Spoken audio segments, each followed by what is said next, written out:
Bienvenidas, bienvenidos al curso de Psicología Social 2.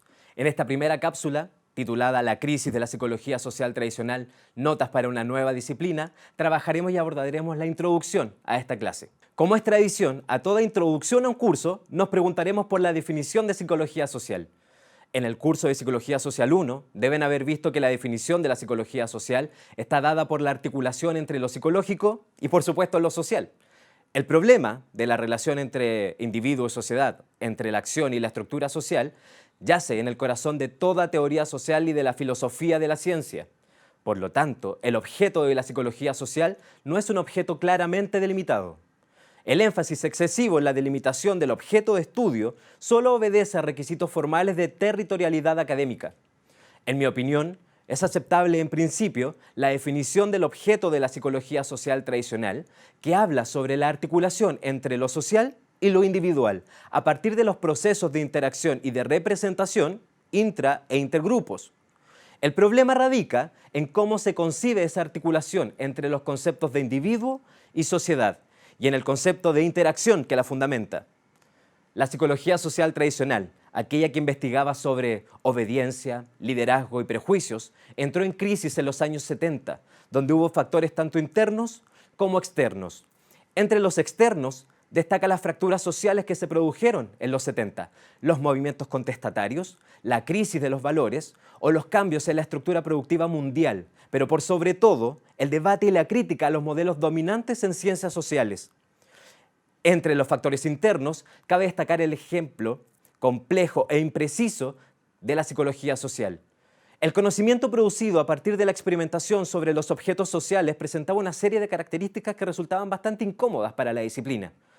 Una primera característica consistía en que el saber producido por la psicología social parecía carecer de propiedades acumulativas. Es decir, se publicaban tantas investigaciones como perspectivas en psicología existían, lo que no permitía el diálogo.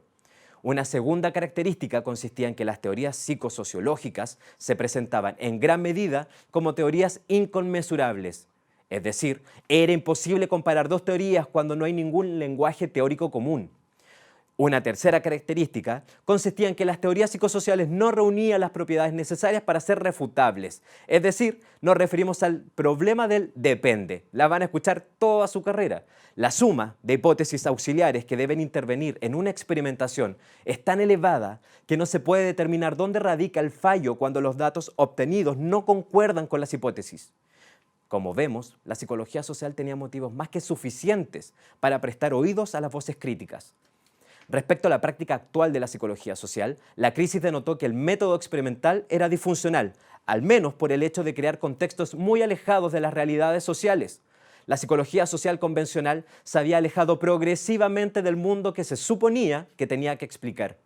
Aunque no ignora por completo la temática del mundo real, la trata de una forma estrecha y conservadora, que abstrae los problemas de su contexto social. Si queremos comprender el mundo cambiante y en movimiento, así como sus valores, tenemos que situar a la psicología social en una perspectiva histórica.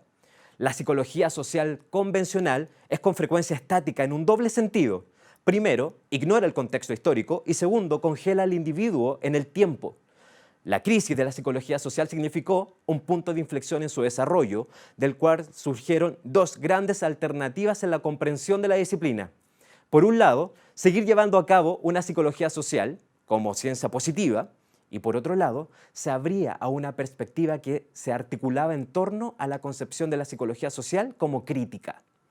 La psicología social crítica es sobre todo el resultado del continuo cuestionamiento de las prácticas de producción de conocimiento y que puede ser entendida como en permanente estado de problematización, atenta a los cambios que se producen en la esfera de las ciencias sociales y contribuyendo a ellos, manteniendo la permeabilidad hacia las ideas y planteamientos de otras disciplinas distintas de la psicología social y de la psicología en general, como la epistemología feminista, los estudios decoloniales, la lingüística y los estudios del discurso, la sociología del conocimiento científico o los estudios sociales de ciencia y de tecnología.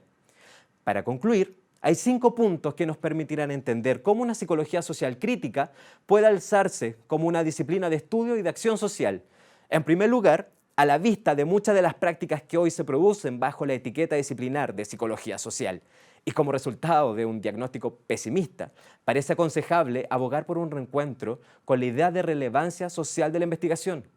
Maritza Montero nos habla de incluir la validez política y ecológica como pilares de la disciplina. La validez política está referida a la propiedad de la transformación de la realidad investigada y la segunda al carácter situado de la producción de conocimiento. En segundo lugar, y a fin de abarcar prácticas muy diversas, sería pertinente defender un enfoque transdisciplinar de y para la psicología social. En tercer lugar, se hace necesario ampliar los fundamentos del accionar disciplinar. A las dimensiones ontológicas, epistemológicas y metodológicas se suman la política y la ética. Y personalmente yo agrego una sexta dimensión, la afectiva. El conocimiento no solo se refiere a qué, cómo y con qué conocer la realidad, sino también cuándo, dónde, con quién y para qué.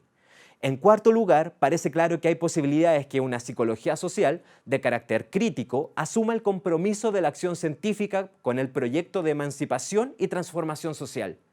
Y en quinto y último lugar, habría que seguir en movimiento, abrirse a concepciones nuevas, transgresoras de lo social y de los seres humanos, siendo sensibles a los nuevos imaginarios que emergen en nuestra sociedad contemporánea.